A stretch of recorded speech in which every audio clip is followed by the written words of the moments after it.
Girl, real talk.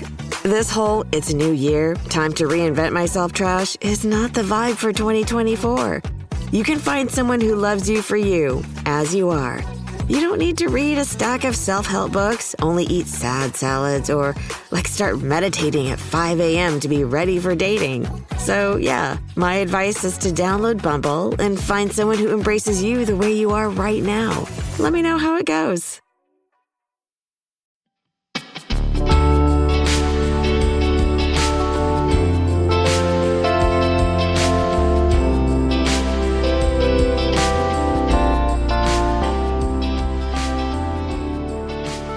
Hello, everyone, and welcome to a brand new podcast. This is a podcast that I am doing as a Patreon exclusive, as a thank you to anyone who has signed up for the Underrated Movie Podcast Patreon. This podcast is going to be, of course, called Underdogs, and it's going to focus exclusively on sports films. You know, if you're hearing this on the main feed, it is going up about a week later. So I decided to make this first episode one that I would give a taste to all of the listeners to the Underrated podcast a week after it goes up on the Patreon. But going forward, once a month on the 15th of every month, we're going to be talking about a new sports film. I'm going to be putting up polls for what sports film we're going to be talking about. And for the first one, I wanted to talk about a baseball film, and the film that won the poll was Moneyball, one of my all-time favorite sports movies.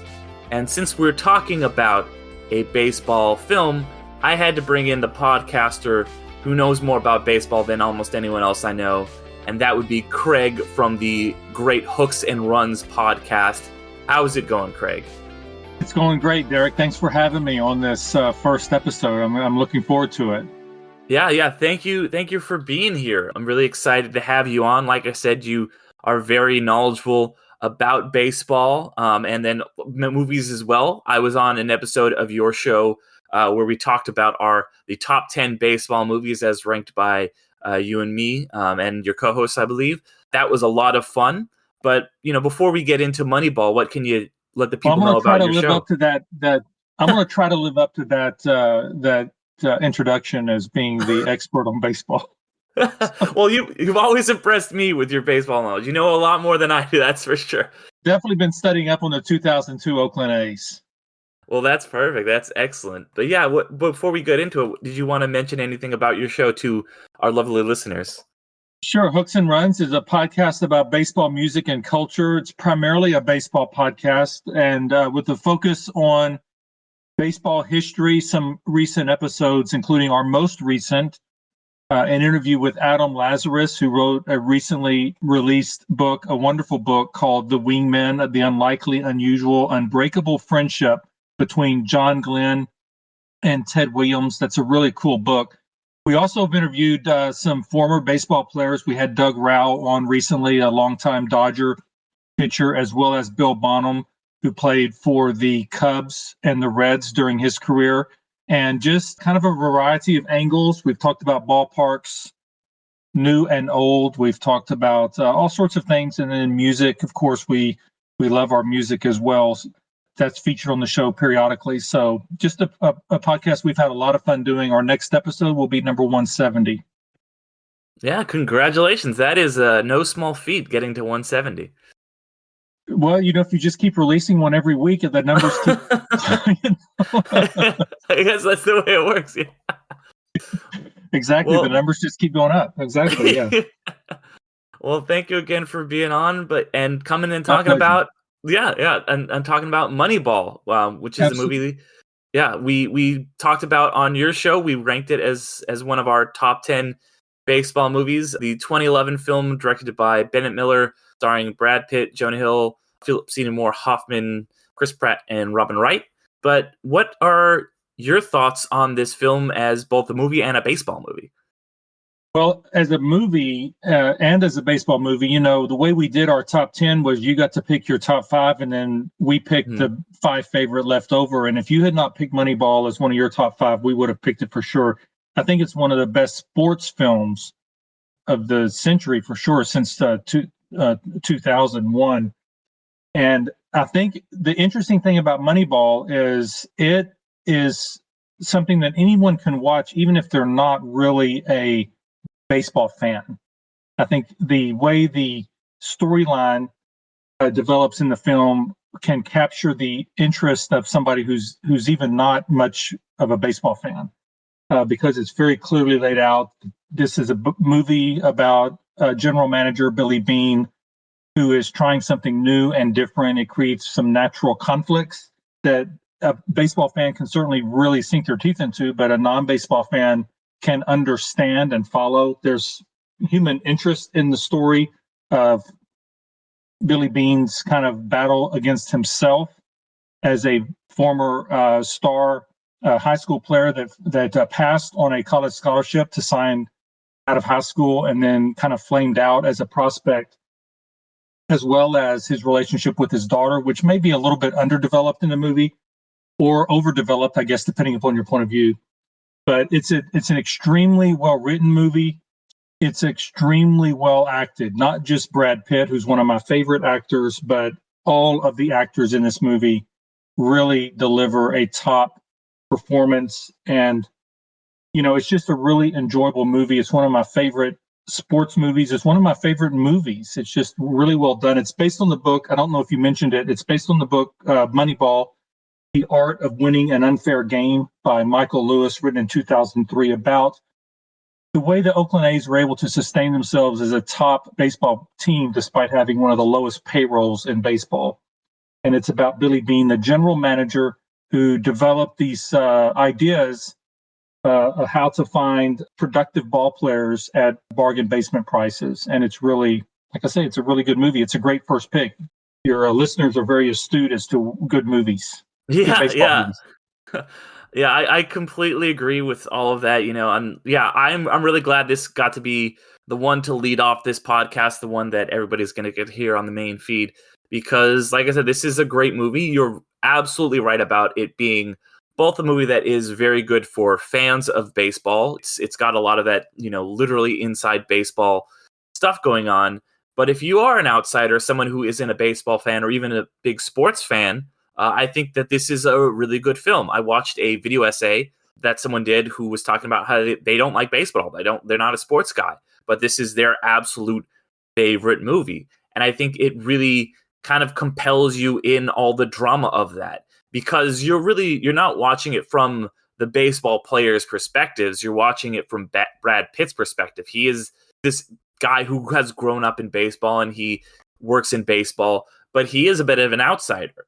He's the manager. He's not the coach. He is able to just kind of assemble this team and hope that it works out for the best. Like he's kind of, rolling the dice here. And he's, with the help of the Jonah Hill character, who is kind of an amalgamation of a lot of Billy Beane's real life execs and, assistants and stuff, is trying to build the best statistical dice roll, which, as we see, works out very, very well for him in the course of his season.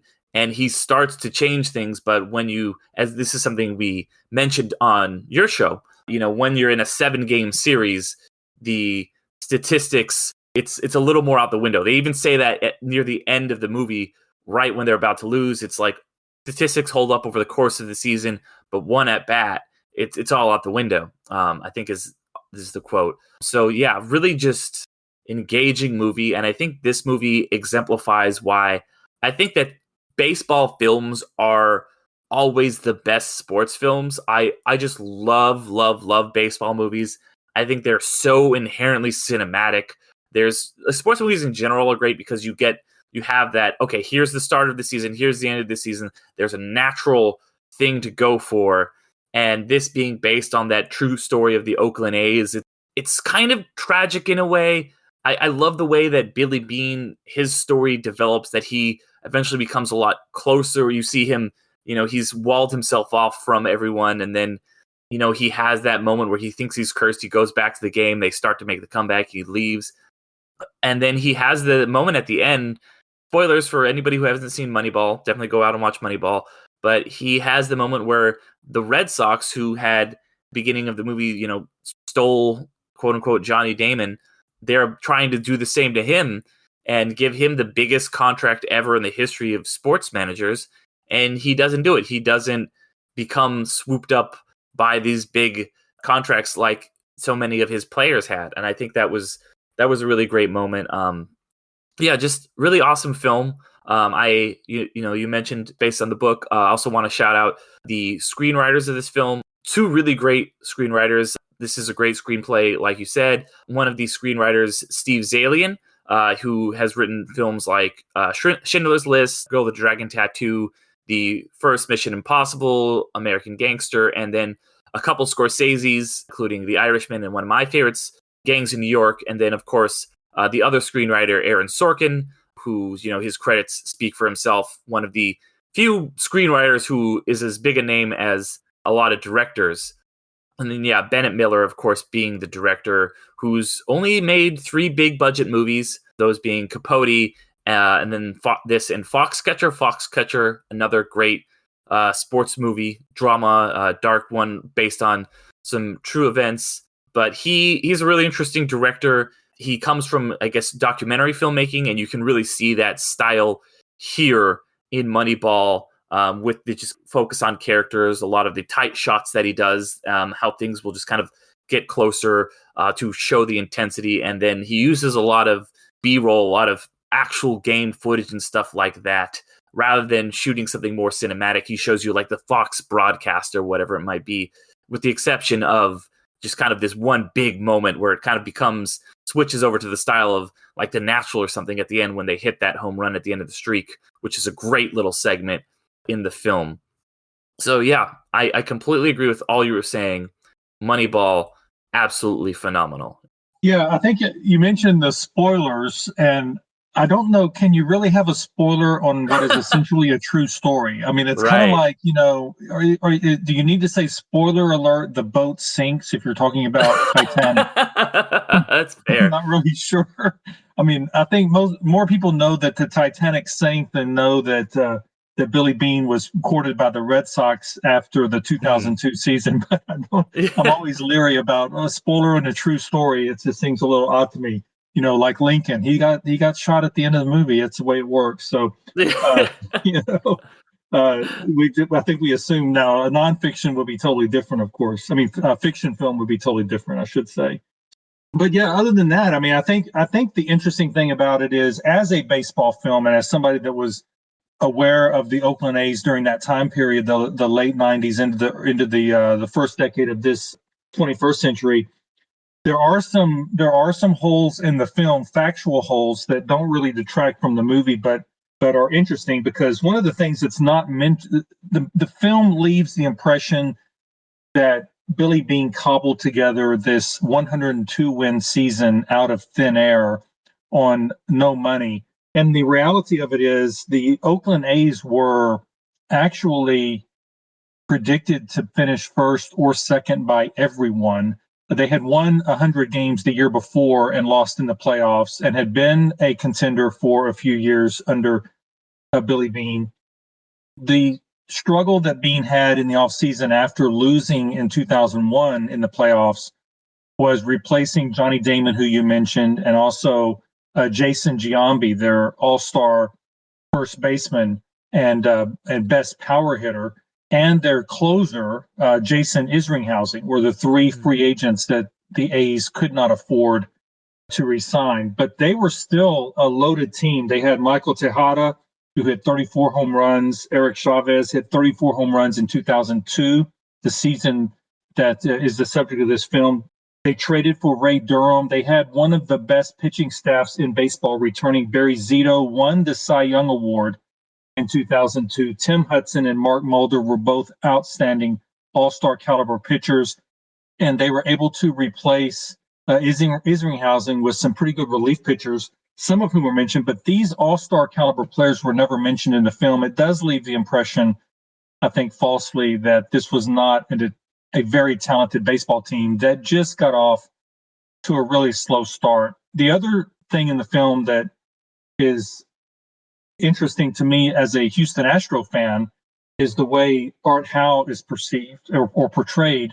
He's portrayed by the great actor Philip Seymour Hoffman, who we lost way too soon a few years ago. But Art Howe was not as opposed to Billy Beane's Claire moves as he's led on, and Art Howe has actually carried that bitterness for a long time. He left Oakland at the end of the season, and I don't remember why. I don't think it was necessarily the best move. He went to New York probably for more money, but the Mets just were not a very good team in those days. And after 2 losing seasons in New York, Art Howe was let go and has never had a managerial job since. And when the movie came out, Art Howe was very bitter and very angry with Billy Beane, who did not control the movie. But those are, I guess, minor points that really inside baseball people would pay attention to. It never detracts the film for me. I just, it's a film. There's going to be some licenses taken. The 2 trades that are kind of at the center point did not actually happen on the same day, but still a great movie. And I just want to say Brad Pitt was nominated for an Academy Award for Best Actor. And every time I watch this movie, I come away with a new appreciation of how great an actor Brad Pitt is. He really is.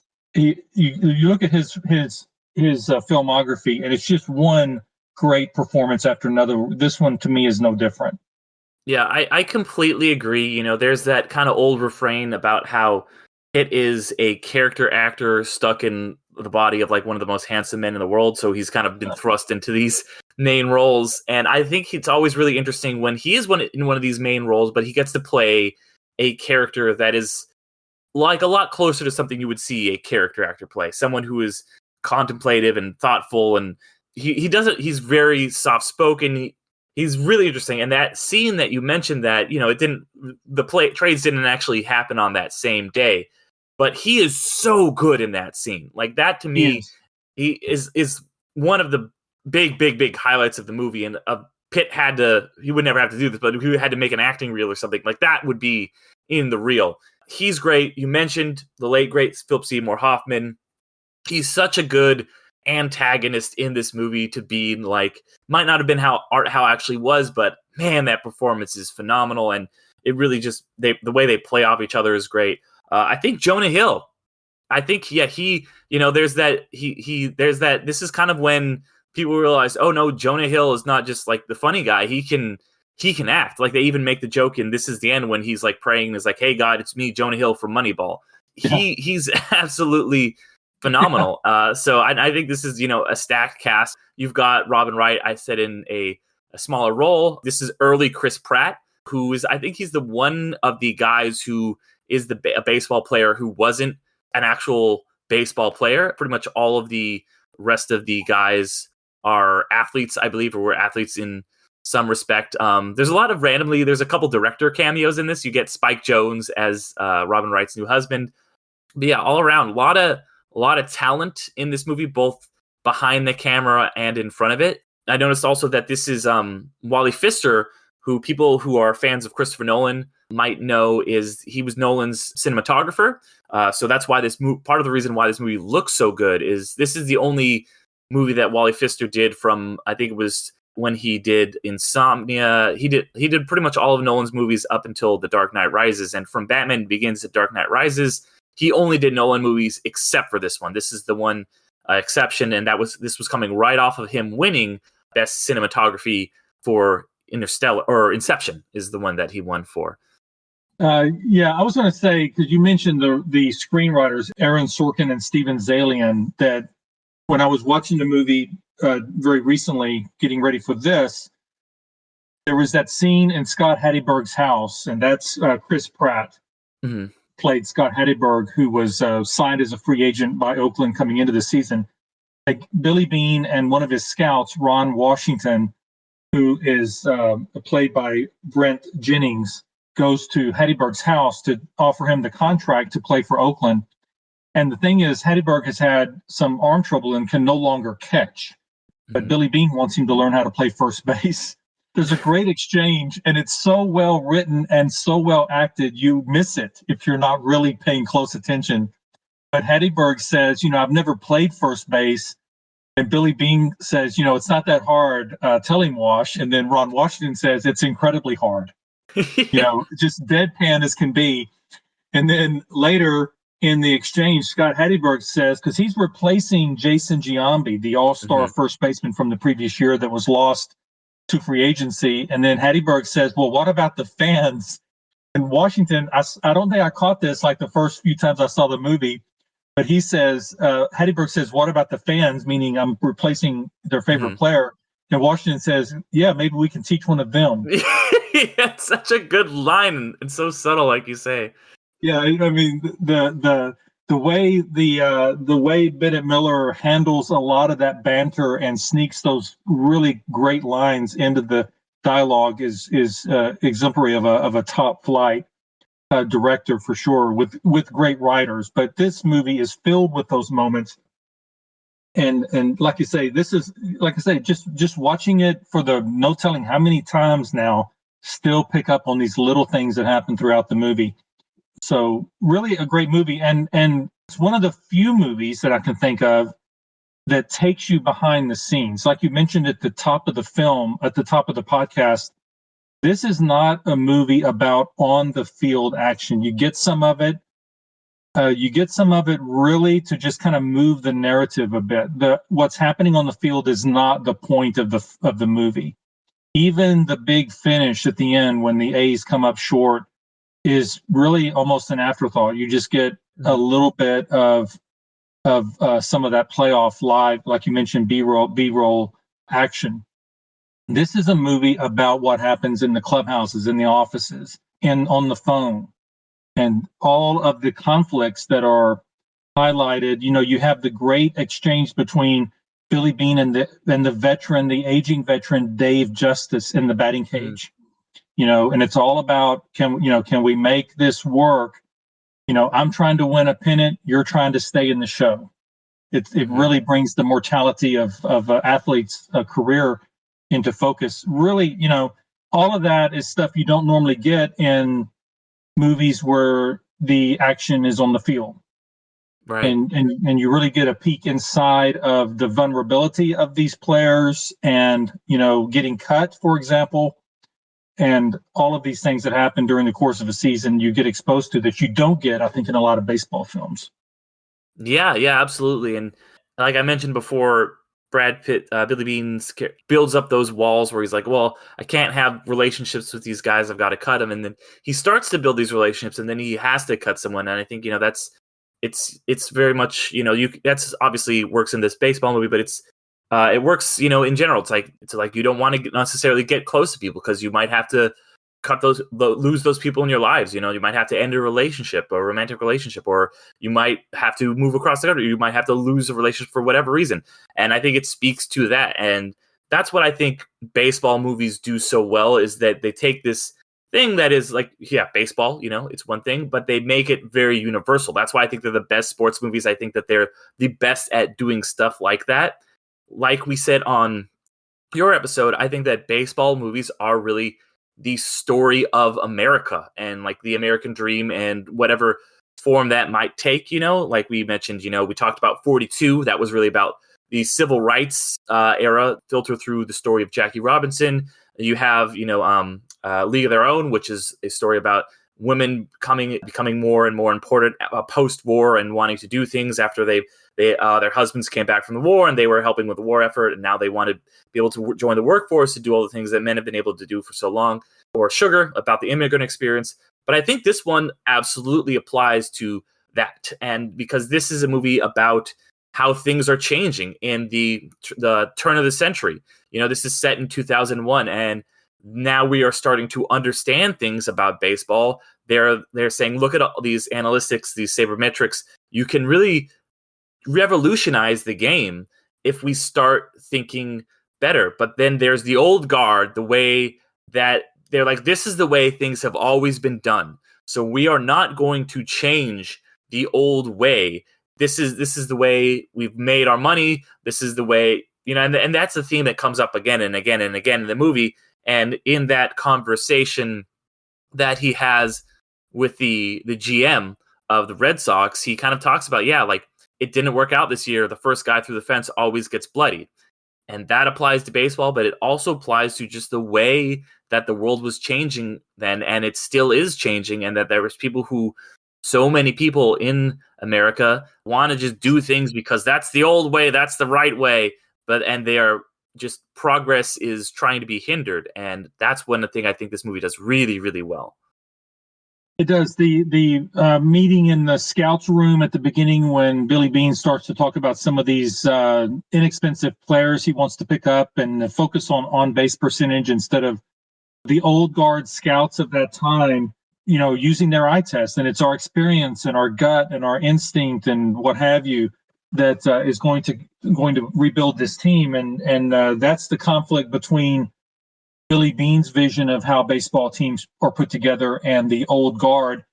It's still going on. I mean, there's a couple of things in the current baseball season that are in the direct line from Moneyball. One of them is the rules against the shift. Sabermetrics and the computer analysis of baseball had become so extreme that defenses were doing some very strange things and shifting to where the players were most likely to hit the ball. So this year we get a new set of rules to address that and establish kind of where players in the defensive scheme can set up to defend against hitters that hit the ball almost exclusively one direction or the other.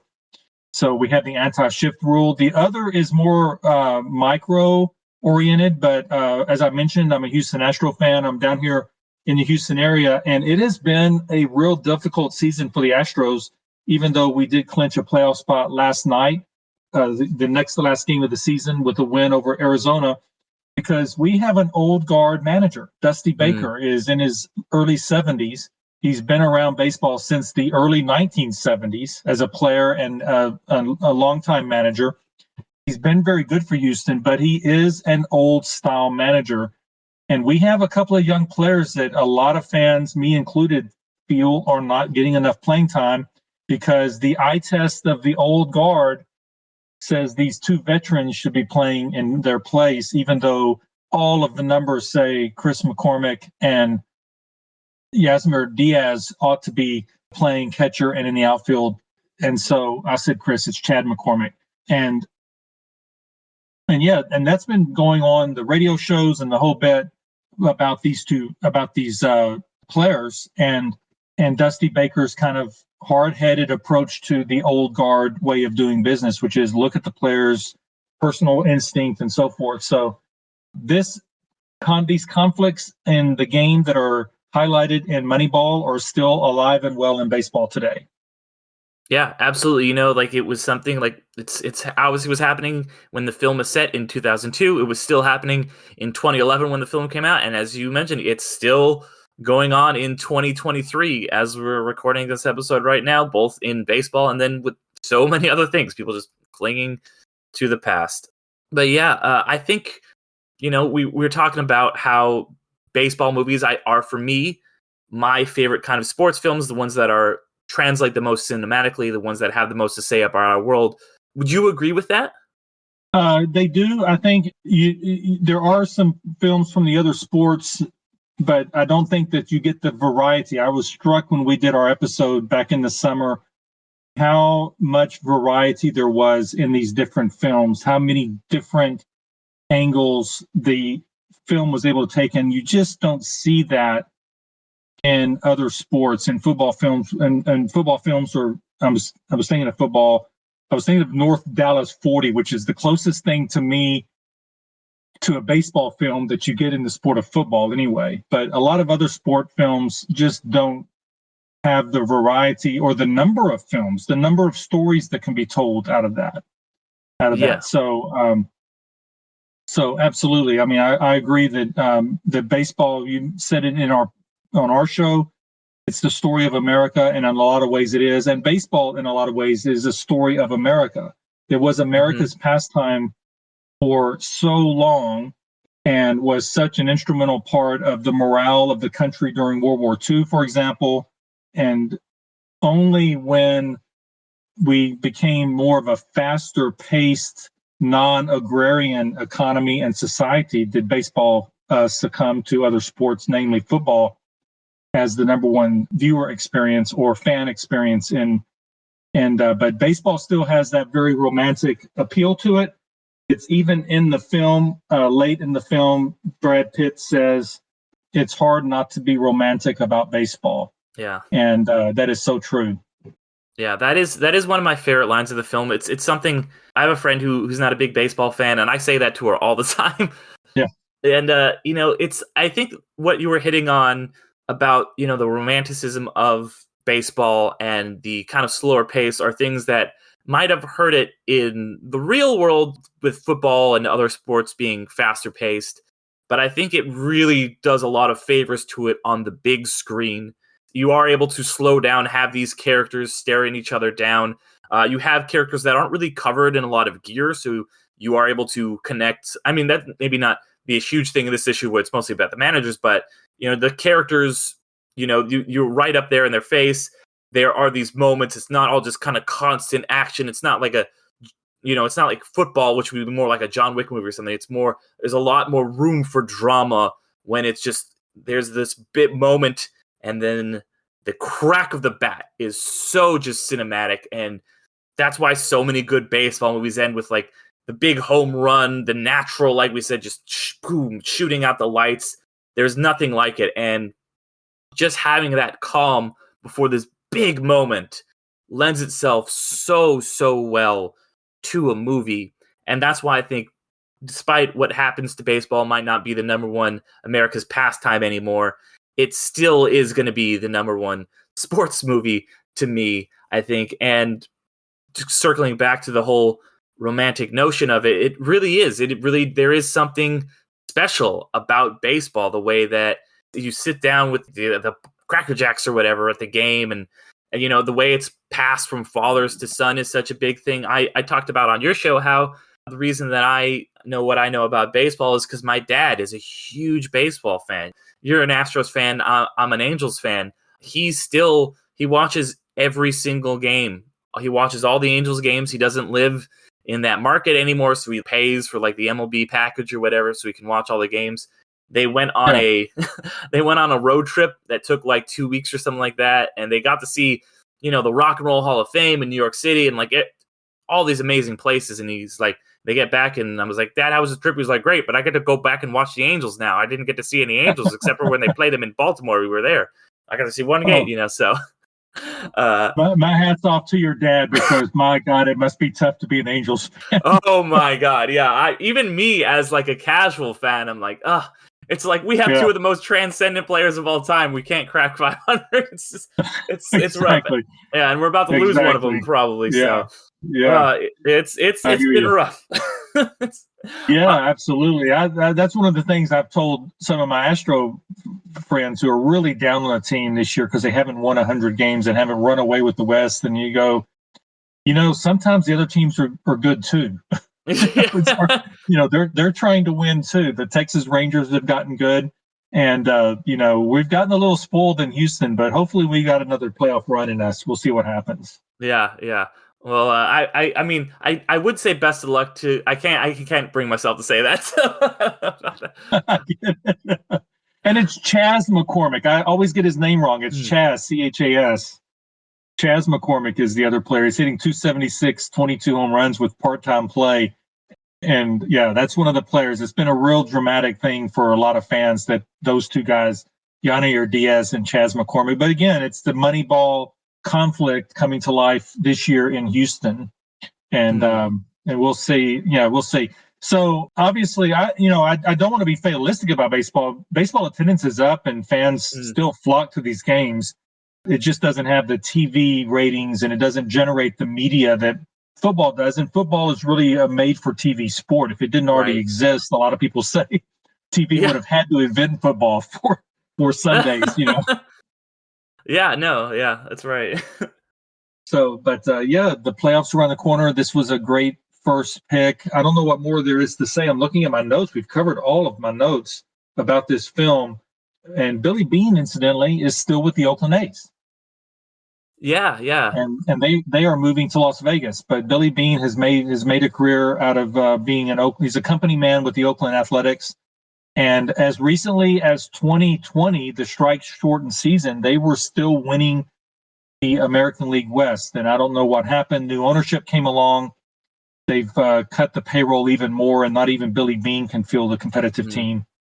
And of course, a lot of Oakland's problems was the city and the county's inability to build a new stadium for them. Yeah. They followed the Raiders out there, or they're going to follow the Raiders out there to Vegas, I guess. Yeah, I don't know. Is Vegas big enough to support 3 major league teams? Because they already had the hockey team, and now the football team, and of course now the baseball team. And it's I don't know enough about Las Vegas, I guess, to know if there's enough people there to support that. So I almost feel like the same as I do with New Orleans, with the Saints and the Pelicans. That's a lot of major league sports for a fairly small place to support. Yeah, I mean, I feel like, because I was just out there for a music festival, and so this is like anecdotal, but it definitely seemed, like, because we were on the kind of the outskirts, away from the strips, and it seemed like bustling and busy and stuff like that. And I know a lot of that is like a lot of that city is like the tourism industry, but they've got that big stadium. I happened to be there on the Raiders home opening, and it was people were bustling. Things were, people were going to Reliant Stadium. I ended up making a little bit of money because I bet against the Raiders because I figured the line would be all off with it being the home opener in Vegas Sunday Night Football. And I did win a little bit of money betting on the Steelers. So sorry to any Raiders fans while I was out there viewing your city. I made a little bit of money off you, but I think so. I think that the hockey was an interesting kind of test run. They're like, can Vegas support a team? Because hockey, it's one of the 4 major sports, but it's definitely in 4th place. And I love hockey too. I'm going to definitely have to do a hockey episode, maybe talking about like Slapshot or Goon or something like that. But absolutely. But I think that you think of hockey films, and you got one. There's one you can think of, Slapshot. Yeah, like a Goon. I mean, there's a few. The Goon, I'm definitely like, it's between Slapshot or Goon. Off the top of my head, I can't think of any other ones, but I do really have a special place in my heart for both of those movies. I mean, the Mighty Ducks, of course, the Mighty Ducks films. I haven't watched those since I was a kid, so I'm not sure how they'd hold up. But yeah, I think so. I guess the difference between, I mean, I can't speak for hockey. I'm not a fan. I guess the difference between the football team in Las Vegas and the baseball team is if you are a fan of football and your team has a game in Las Vegas, you are probably circling that as your road trip. Right. So you can go out to Vegas, take a long weekend, hit the shows, hit the casino, and then go to the game on Sunday or whenever. Baseball is 81 dates, and it's a little bit different. So I don't know. I'm really interested to see. It's going to be a few years before they get that stadium up and running. It's not going to happen right away, but yeah, and we'll see. Billy Beane may go east with the A's. It'll be the 4th move from Philadelphia to Kansas City to Oakland and now Las Vegas for the Athletic franchise. But just to wrap up the about the film, I guess. Just one of the best. I mean, if you have not seen Moneyball, don't let the fact that we spoiled it with the Red Sox thing keep you from seeing it. It is a phenomenal film. Yeah, absolutely. One of my all-time favorite baseball movies and sports films in general, like I was saying at the top. The only other thing I'll say is there's one line in this movie that deeply resonates with me and why I think I relate to Billy Beane a lot as a character. And he says, I hate losing.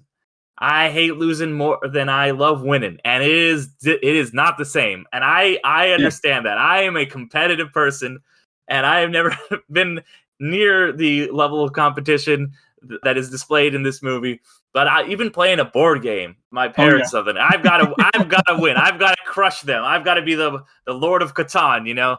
So yeah, exactly. Can't you just play for fun? No, I cannot just play for fun. I always love to say to my mom, it's that quote from I think it's Herm Edwards. Yeah, it is Herm, when he's just at the press conference and it's like, hello, you play to win the game. You don't play to just play it. Exactly. Yeah, no question. So no question. That's a great line. There's so many great lines. I mean, yeah. If you're going to watch this movie, pay attention. There's so many great lines all throughout the movie.